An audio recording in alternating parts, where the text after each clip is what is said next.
Hello and good morning again. Thank you for joining us another Sunday morning for our little message. And this morning I'm down here at the Antrim Castle gardens, and all the leaves and all their changing colour.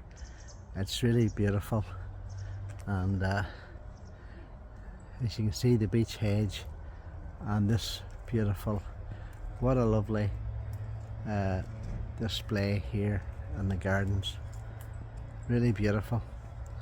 And this morning I was looking outside my window and I saw two little birds and they were fighting, and one was getting the better of the other, but the other one got a bit of strength up, get up, and then the two of them just flew away together.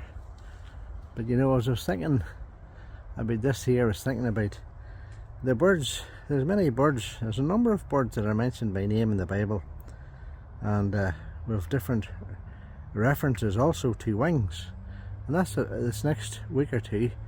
That's what I want to speak about, the wings of the Bible.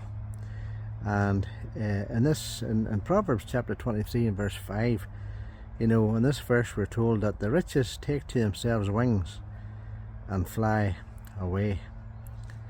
And you know, Solomon was the richest of all men, and yet he discovered that they never brought to his heart satisfaction.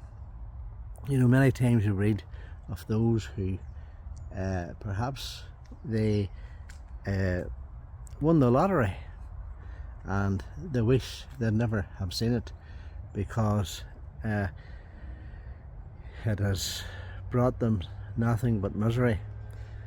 And some listening to me might disagree with me.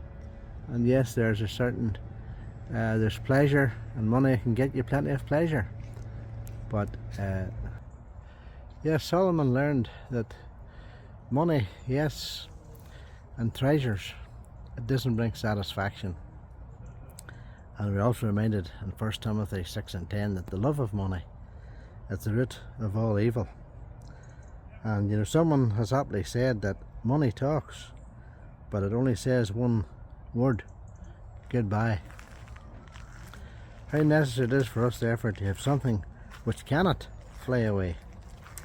You know, there was an American businessman. He lay very ill in a splendid home, and the doctor was there, and the lawyer had just left.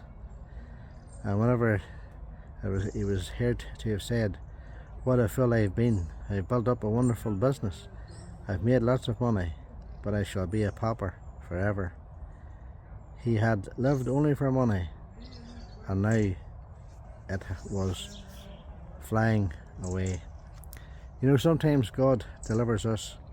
He makes the silver wings, as we are reminded in this verse. God makes the silver wings to fly away unexpectedly and turns it into a blessing.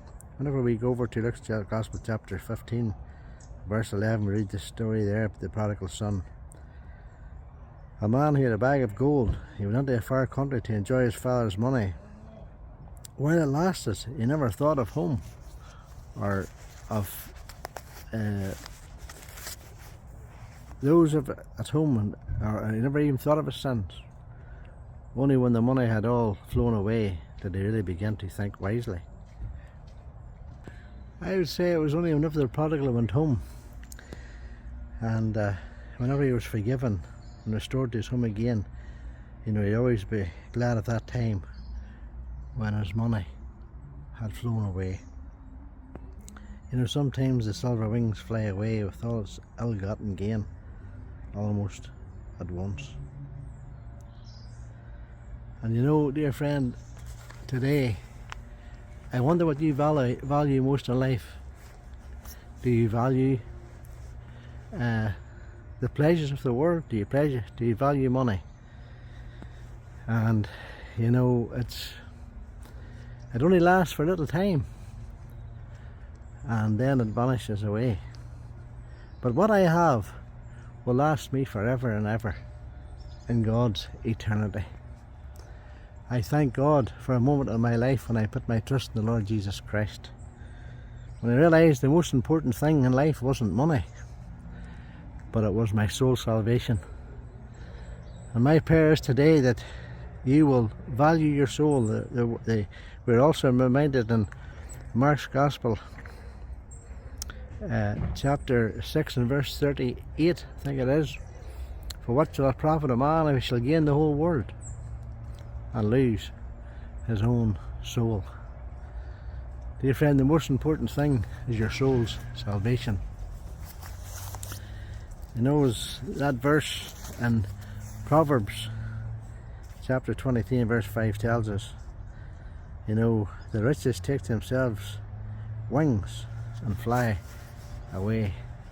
My prayer is that whatever is holding you back from God's salvation, indeed it'll take wings and it'll fly away, and that you'll seek the Lord first while he may be found, and you'll call upon him while he is near. Thank you for listening to your brief little message this morning, and I do pray that God will bless you. Good morning.